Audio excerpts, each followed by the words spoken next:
in the fur showroom? I've only been at the agency a short time, but I'm starting to learn that you never know what's going to happen next with Janice.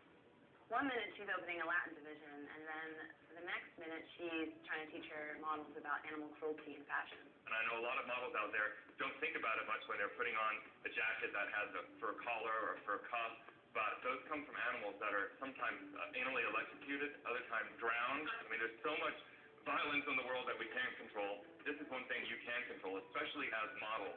I invited Dan to come into the agency to talk to the models about why PETA is so important to me and the industry. I worked with many designers back in the 90s who were fur-free. I always supported that philosophy, but have never really done anything about it firsthand. Animals being mutilated to have a piece of fur on the collar don't suit me anymore. By the way, this is now a fur-free agency. Yay!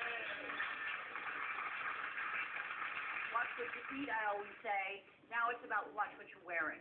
I want everyone to watch the video. It's only about 3 minutes long, and it shows what happens to the animals before their furs end up in showrooms or at shoots. After you see this tape, and you see how wrong it is all over the world, I'd rather eat people than eat meat. Now, we're really lucky that Martha Stewart had a change of heart, stopped wearing fur, and even hosted our short fur videos. Okay, let's watch it. Let's have a look. Hi, I'm Martha Stewart. I used to wear real fur, but like many others, I had a change of heart when I learned what actually happens to the animals. This fox was left to suffer with an exposed broken bone, and this one had an untreated eye infection. It was awful. I was so upset and mortified, and I had no idea that happened. And I have a dog, and I just kept thinking of my dog and like seeing the animals' eyes and the pain in their eyes, like it just kept making me think of my dog and animals in general, and it was so sad I couldn't stop crying. Animals are swung by their hind legs into the ground, breaking their necks or backs, but leaving them fully conscious as they are skinned alive.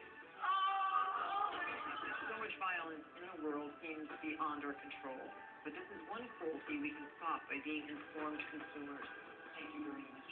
Oh my God. You guys, take the moment and really take the moment to have this sink in. We're trying to educate models so that they don't participate unknowingly in supporting this kind of hideous cruelty.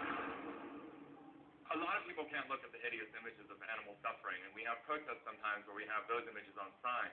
But we have another campaign, which I think you all might like a little more, which, because fur is a clothing issue, simply says that we'd rather go naked than wear fur. We've got a permit to be out on Hollywood Boulevard, and I'm afraid you have to wear your drawers, you have to wear your underwear. But I think that with a bunch of you outside on Hollywood Boulevard, we'll send a message all around the world. Yeah, let's do it. If you want to go all natural, that's up to you. I've done it myself. If you get arrested, well, it's a misdemeanor, but it's your own decision if you want to go that far or not. How many times have you been arrested? I stopped counting at 20. Protesting is a big deal, and people get arrested all the time when they protest, especially if someone decides to get naked. But it seemed like everyone was into it. I mean, I don't know how you can watch that video and not want to take a stand. Are there any models here that don't agree? You don't have to take part of this. I'm saying to all of you, you are not required to do this if you don't want to. This is your freedom of choice.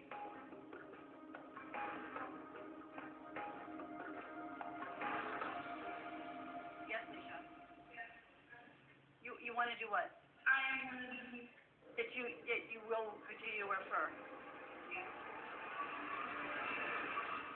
Coming up, passionate opinions fly. All she had to say was, I don't have to ask you, so I'm not the asshole. As the models turn plenty of heads. Watch out for PETA!